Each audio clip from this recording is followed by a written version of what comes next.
Sean Hillen and Tanya Matarum, and I'm the crazy organizer of something called Fiddles and Fairies. A short background about it: about 10-15 years ago, when I moved from Belfirishta to Donegal, I dressed up as a leprechaun and went to Ardra with about 1,000 other people to break a Guinness World Record. The most leprechauns in one place. Now, sadly, we didn't break the world record for the most leprechauns in one place, because Sydney, Australia has the most leprechauns in one place. But then, about 5 years later, I had a second chance.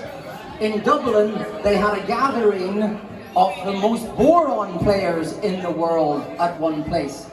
So myself and my wife, who's from Transylvania and doesn't know one end of the boron from another, a bit like myself, to be honest, we went to Dublin, and as I recall, we did become world record holders for being among the most boron players in one place.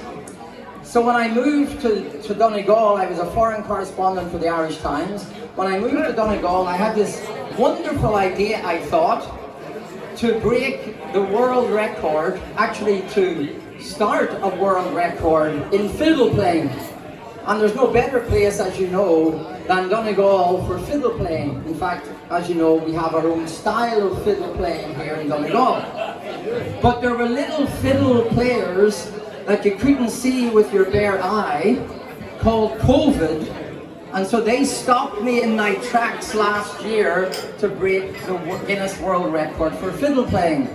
So I decided to keep the interest in the world record breaking attempt to have a Fiddles and Fairies fiddle competition. Now you might ask, though some of you know, why fairies and fiddles? Well, the legend goes, though it may be true, you can ask some of the fiddle players tonight, that the fairies kind of like fiddle playing. And seemingly in the old days, when the fiddle players would be walking down the country roads in the dark to go home, guess who would come along and kidnap them and bring them somewhere? And when they emerged from the fairy holes or the fairy trees, they were the best fiddlers in the world. So that's the legend connecting fiddles and fairies. So I launched this competition to promote Donegal culture, Irish culture, music, particularly fiddle playing. So that's the background of Fiddles and Fairies. The event is to support a number of charities, including the cancer transport system that brings people from Donegal to Dublin for treatment. So I wanted to thank you all for coming out tonight. The event, the Fiddles and Fairies